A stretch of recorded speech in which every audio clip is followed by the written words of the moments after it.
What's up mga kagala? Today papunta tayo sa Caloocan para paayos sa motor natin, papamaintenance natin. Dahil kanina bumiyahe ako, parang mamamatay na yung ano ko, yung motor ko. 4 years na rin kasi ito, hindi pa ito na AFI cleaning. Kaya ngayon papaayos natin to. Medyo malaki-laking gastusan to, pero siyempre kailangan, hindi natin pwedeng pabayaan si Clinky eh. Kailangan nini-maintenance natin to. Mahal na mahal ko motor ko na to. Hindi ako pinatabayaan ito, hindi ako ina-accident ito. Kaya tara, samahan nyo ako. Let's go. At ayun na nga mga kagala, dumating na ako kaagad. Ayan, na-meet ko na kaagad si Sir Heidi. Siya yung gagawa ng motor ko ngayon. Rekomenda siya ng pinsang ko tsaka ni JM, magaling daw yan. Ayan, agad nilang binaklas yung panggilid ko para makita kung gaano ka dumi. Sobrang dumi niyan, grabe. Ang taon ba naman yan, pati air filter, sobrang dumi. At tinanggal na rin kaagad niya yung FI para linisin. Ay, makikita nyo mamaya kung paano nalinis. Ayan, parang pinesticide na yung motor ko, no? Ayan, bilguhan nila yan ng ganyan. Hindi ko alam kung ano yung tawag sa panlinis nila, pero hindi sila gumamit ng gasolina. Ew, putik na yan eh. Putik na panggilid dyan, no? Ayan, panggilid ko sobrang dumi. At ayan na yan, kinalabasan, nilinis nila, diba? Parang bago ulit. Pero magpapalit ako ng gilid, babalik ako sa kanila. Pero tignan mo, parang bago na ulit. As any FI ko, parang brand new na sa sobrang linis. Hindi ko na na-video, puro putik na mabas dyan. Tapos kinagabihan na, inabot na ako ng gabi. Ayan, nagpapalit na rin ako ng brake shoe.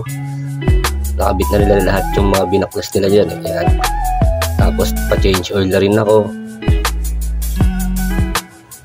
Tapos diniagnose niya na ng yung motor ko kung okay na, kasi nalinis ni FI. Pinakita niya sa akin, okay na boss.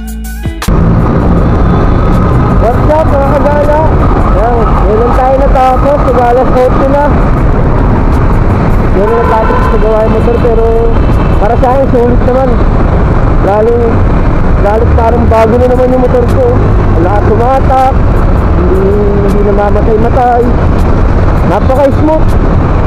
Grabe, salamat sa rekomendasyon ng Pisa ko, Raymond, saka si JM.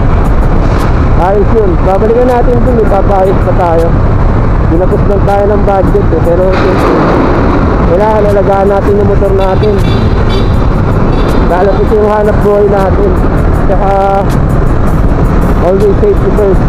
Alagaan din natin yung motor natin kasi siya yung nagbibigay ng hanap buhay sa atin. Kaya pauwi na ako. Maraming salamat nga pala sa mga nanonood dyan, sa mga gumawa ng motor ko ngayon. Tayo, kahit pa paano, meron na tayo malalapitan na mapagkakatiwalaan. Ano kasi yung gusto ko eh. Naggastos ka lang din, mapagkakatiwalaan mo na talagang may malasakit sa motor. Ayun, pauwi na ako dito sa C3, sinusubukan ka lang din. Pero si Hataw, kaya lang, nakakatakot si Hataw dito.